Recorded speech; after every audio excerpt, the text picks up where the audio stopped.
Ekana stadium వేదికగా Royal Challengers Bengaluru, Sunrisers Hyderabad జట్ల మధ్య జరిగిన ఐపీఎల్ 65వ మ్యాచ్లో అనూహ్యంగా హైదరాబాద్ చేతిలో బెంగళూరు జట్టు ఏకంగా 42 పరుగుల తేడాతో ఓటమిని మూటగట్టుకుంది. ఈ సీజన్లో ఏవే గ్రౌండ్లో ఆడిన ప్రతి మ్యాచ్లో గెలిచిన బెంగళూరు జట్టు ఆ రికార్డుకి బ్రేక్ ఇస్తూ ఎకానా స్టేడియంలో ఓడిపోయింది.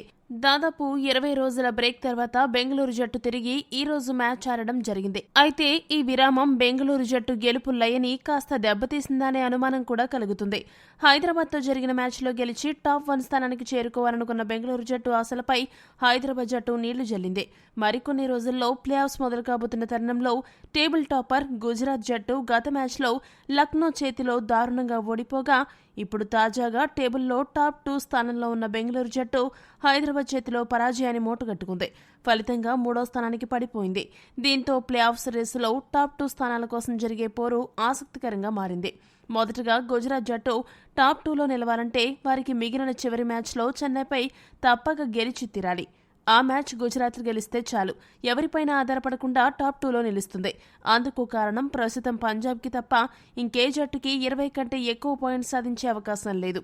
ఇక బెంగళూరు జట్టు హైదరాబాద్ చేతిలో ఓడిపోయి టాప్ 2లో నిలిచే లడ్డు లాంటి అవకాశాన్ని చేజార్చుకుంది. బెంగళూరు జట్టు టాప్ 2లో నిలవాలంటే ఆ జట్టు లక్నోతో జరగబోయే ఆఖరి మ్యాచ్లో గెలవక తప్పని పరిస్థితి. అప్పుడు కూడా బెంగళూరు నేరుగా టాప్ 2కి వెళ్లలేదు.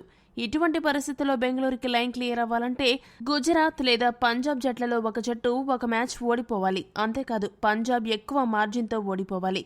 అలా అయితే పంజాబ్ కంటే బెంగళూరుకి నెట్ రన్ రేట్ పెరుగుతుంది. ఒకవేళ చివరి మ్యాచ్లో బెంగళూరు ఓడిపోతే మాత్రం ఇక టాప్ 2ని మర్చిపోవాలి. అదే పంజాబ్ జట్టు విషయానికి వస్తే బెంగళూరు జట్టు తాజాగా హైదరాబాద్ చేతిలో ఓడిపోయి నెట్ రన్ రేట్ని దెబ్బతీసుకోవడంతో పంజాబ్ 2వ స్థానానికి దూసుకొచ్చింది. ఆర్సీబీ 3వ స్థానానికి పడిపోయింది. పంజాబ్ జట్టు గనుక వారికి మిగిలిన 2 మ్యాచ్లు గెలిస్తే ఇంకా ఎవరి మీద ఆధారపడకుండా నేరుగా ప్లే ఆఫ్స్కి చేరుకుంటుంది. ఒకవేళ 2 మ్యాచ్లు ఓడిపోతే టాప్ 2కి చేరుకోలేదు. అదే ఒక మ్యాచ్ గెలిచి ఒక మ్యాచ్ ఓడిపోతే మాత్రం అప్పుడు గుజరాత్ బెంగళూరు జట్లలో ఒక జట్టు ఒక మ్యాచ్ని ఓడిపోవాలి. అలా జరిగితే పంజాబ్ టాప్ 2కి చేరుకుంటుంది. ఇక చివరిగా ముంబై విషయానికి వస్తే ఆ జట్టు టాప్ 2కి వెళ్లాలంటే తన చివరి మ్యాచ్లో పంజాబ్పై గెలవాలి. అదే సమయంలో గుజరాత్, బెంగళూరు, పంజాబ్ ఈ 3 జట్లు కూడా ఒక్కో మ్యాచ్ ఓడిపోవాలి. మరి అనూహ్యంగా ప్లే ఆఫ్స్ రేస్ నుండి ఎలిమినేట్ అయిన జట్లు టాప్ స్థానంలో ఉన్న జట్లకు షాక్ ఇస్తూ మ్యాచ్లు విన్ అవుతూ ఉండడంతో టాప్ 2 స్థానం కోసం పోటీ రసవత్తరంగా మారింది. మరి ఇన్ని సమీకరణాలు దాటుకుని ఏ 2 జట్లు టాప్ 2కి చేరుకుంటాయని మీరు భావిస్తున్నారో కామెంట్ చేయండి. మరిన్ని అప్డేట్స్ కోసం మా ఛానల్ని సబ్స్క్రైబ్ చేసుకోండి.